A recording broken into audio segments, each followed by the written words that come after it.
안녕하세요. 언더키즈 아카이브 7입니다. 오늘은 화웨이 P20 프로에 대해서 간단히 한번 알아볼까요? 반짝반짝 이쁩니다. 디자인부터 볼게요. 이렇게 생겼죠. 이렇게 생겼고 여기 뭐 어웨이션 디스플레이 나오고 화면도 나오고 노치도 나오고요. 뒤쪽은 이렇게 생겼어요. 뒤쪽은 이렇게 생겨가지고 뭐 핸즈온 때도 얘기를 했지만 반짝반짝 굉장히 이뻐요. 근데 카메라가 3개인 거를 제외하고 이렇게 반짝거리는 이 그라데이션 컬러를 제외를 하면은 굉장히 민망한 디자인이에요. 그럼에도 불구하고 이쁘기는 하다는 게 이제 두 번째로 기분 나쁜 거예요. 차라리 아예 못생겼으면 뭐 짜증나지 않죠. 근데 이런 거는 이쁜 걸 이쁘다고 말할 수가 없는 그런 미묘한 그런 죄책감이 드는 물건이에요. 그리고 전반적인 마감이나 손에 잡는 느낌이 굉장히 좋아요. 뭐 잘 만들었다는 거랑 일맥상통하는 얘기지만. 그리고 IP67 방수 방진되고요. 뭐 대략 디자인은 그 정도. 디스플레이 얘기를 잠깐 할까요? 올레드 패널이고 풀 HD 해상도예요. QHD가 아닌 게 조금 의아할 수도 있지만 뭐 배터리 효율이라든지 여러 가지 생각했을 때 풀 HD도 뭐 저는 크게 문제는 없다고 생각해요. 펜타일 레이아웃이어가지고 글자를 가까운 데서 읽을 때는 약간 신경 쓰일 수 있는 크기의 해상도기는 해요. 아까 말씀드린 것처럼 여기 노치는 굉장히 정직하게 노치 이렇게 적혀있죠. 그래서 요거를 채우든지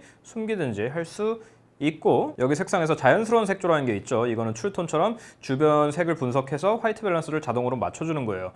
저는 요 기능 상당히 좋아해요. 당연히 색 온도나 이제 색에 얼마나 이제 선명하게 컨트라스트를 주느냐 또 조절 가능하고 시력 보호 기능 뭐 이런 것들 다들 있죠. 블루라이트 필터라고 많이들 부르는 거. 그리고 화면을 껐을 때 어웨이전 디스플레이가 나오는 것까지는 좋은데 여기 알림 아이콘이 전혀 표시되지 않아요. 배터리 퍼센트 그 정도를 제외하고는 나오지 않아요. 이거 특허라도 걸려있나? 왜 중국제들은 다 이럴까? 다음으로 성능인데 일단 잠금 해제는 여기 안면 인식을 사용하면 돼요. 풀리죠? 근데 한 가지 궁금한 거는 어두운 곳에서도 잘 되고 다 좋아요. 근데 굳이 아이콘까지 이 위치에 이렇게 들어가 있어야 될까? 좌우만 빼면 똑같죠? 좀 과하다는 느낌이 듭니다. 그리고 안면 인식을 굳이 쓸 필요가 없는 게 이 밑에 지문 인식 센서가 있어요. 그래서 그냥 손가락 올려주면 아주 빠르고 정확하게 인식이 돼요. 칩셋은 자체 개발한 기린 970이 들어가 있죠. 이거는 스냅드래곤 835 정도라고 생각을 하시면 대강 맞습니다. 소프트웨어로는 화웨이 자체 인터페이스인 EMUI 8.1이 들어가 있어요.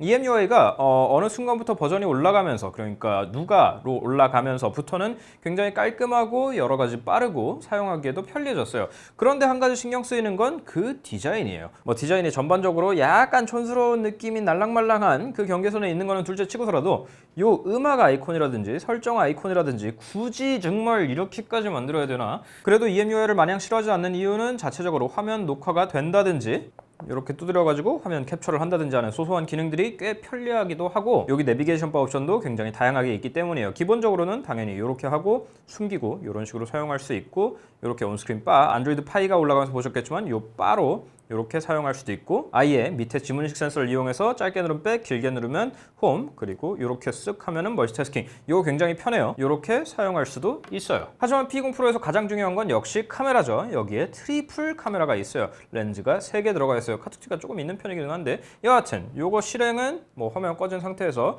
아래 버튼 2번 딱딱 이렇게 눌러가지고 키시면은 되고요. 그냥 누르고 찍으시면 돼요. 얘도 요즘 유행하는 AI 기술 이런 거 들어가 있는데 그냥 누르기만 하면 잘 나온다는 얘기예요. 이거는 뭐 제 리뷰 보셔서 아시겠지만 사실 엄청난 칭찬입니다. 기본적으로 사진을 찍으면 되고 뭐 굳이 원하면은 여기에 번역이 잘못된 여기 포트레이트 그 초성화 모드인데 세로 방향이라고 이 스펠이 똑같긴 한데 여하튼 요거나 아니면 되게 대놓고 밤 조리개 이런 모드들이 있는데 자동 인식이 되기 때문에 피사체에 대고 누르면은 그에 맞는 모드와 이제 색깔로 자동으로 선택해줘요. 최대 상도인 40메가픽셀로 찍든지 아니면 10메가픽셀로 3배 광학줌, 5배 하이브리드 줌까지 사용해서 찍든지 어떻게 찍어도 굉장히 잘 나와요. 근데 일부 환경에서는 가끔 샤픈을 좀 그러니까 날카로운 효과를 너무 넣는다 싶을 때가 있기는 해요. 근데 그런 소소한 불만을 차치하고서라도 야간 모드가 너무 잘 나와요. 그 HDR이라 그러죠. 이제 여러 개의 노출을 해가지고 겹쳐가지고 전부 균일한 밝기로 맞춰주는 건데 사진이 정말 너무 잘 나오고 디테일도 아주 좋아요. 손떨림도 거의 안 들어가다시피 하고 인물 모드도 상당히 잘 나와요. 요즘 말로 이제 감성 넘치는 그런 사진을 찍을 수 있는데 모서리 따는 그러니까 눕기 딴다 그러죠. 눕기 따는 게 소프트웨어로 하는 거니까 사실 완벽하지는 않아요. 이런 거는 오히려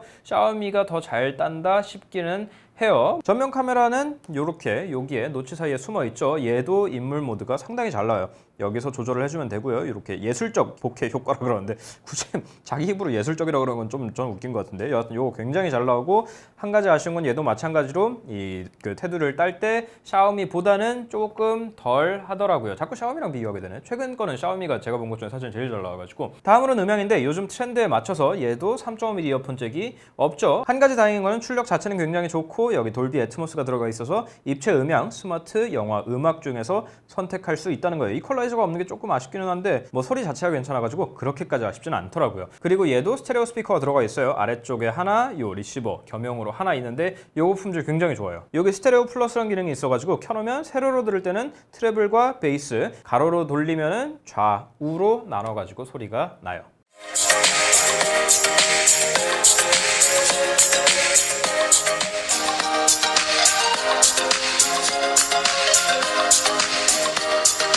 다음으로 중요한 건 배터리죠. 4000mAh 내장되어 있는데 절전 관련 기능들이 굉장히 많아요. 중국 폰들이 이런 거 굉장히 잘해요.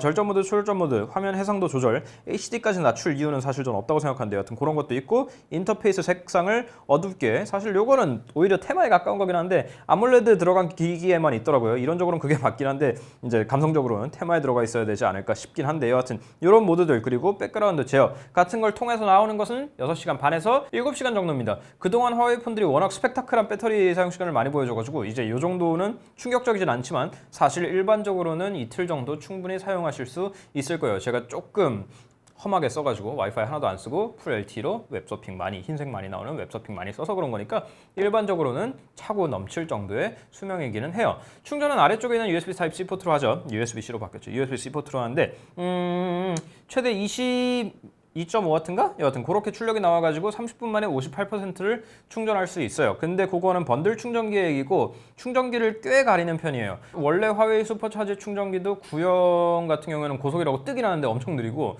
그냥 USB PD 충전기들도 제속도가 안 나오는 경우가 꽤 있습니다. 여하튼 그거는 번들 충전기를 쓰시면 일어날 문제는 아닌데 저 개인적으로는 조금 아쉬운 부분이었어요. 여기까지 말씀드렸으면 여지없이 결론 타임이죠. 화웨이 P20 프로 뭐 더 말할 필요 없이 화웨이 플래그십이고 플래그십 다음 면모를 보여줘요. 대부분은 감성적인 면을 빼면은 사실 감성적으로 이쁘다 이런 거를 떠나서 어디서 많이 본 카메라 배열, 어디서 많이 본 디자인, 그리고 어디서 많이 본 뭐 노치는 워낙 많이 쓰니까 이건 용서해 줄게요. 제일 용서하고 싶지 않은 부분이긴 한데 그런 것과 요런 아이콘들 굳이 안면 인식 잠금 해제 아이콘까지 똑같아야 될까 싶은 아쉬움이 있어요. 카메라도 정말 좋고 음향도 정말 좋고 디스플레이도 좋고 배터리도 오래가요. 다 마음에 들고 성능도 빠릿빠릿하고 EMUI 최적화가 굉장히 좋은 편이에요. 그래서 누르면 어떻게 이렇게 빨리 뜰까 싶을 정도로 빨리 뜨고 아주 좋아요. 그래서 저는 사실 거기까지만 보면은 이게 굉장히 비싸거든요. 대부분 시장에서 100만 원이 넘어가는, 특히 화웨이가 잘 나가는 유럽에서 100만 원이 넘어가는, 물론 거긴 VAT가 워낙 비싸긴 하지만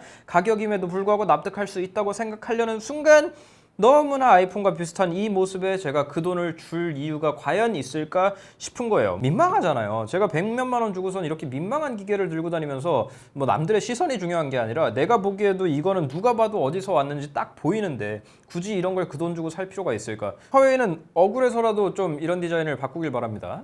이런 디자인에 묻혀가지고 뭐 짝퉁이다라는 소리를 듣기에는 너무 잘 만든 폰이에요. 그러니까 디자인만 빼고는 아주 좋은 폰이라는 얘기입니다. 그리고 더 짜증나는 건 심지어 디자인도 반짝반짝거리고 그라데이션이 이뻐가지고 디자인이 못났다고 하긴 좀 그래. 시쳇말로 쪽팔릴 뿐이지. 여기까지고요. 혹시라도 궁금한 점 있으시면 댓글 남겨주시고 저 인스타그램, 페이스북, 트위터, 구글 플러스 그리고 네이버 TV에서 만나는 거 잊지 마세요. 반짝반짝 이쁘죠? 하지만 쪽팔립니다. 다음 시간에 뵐게요. 끝.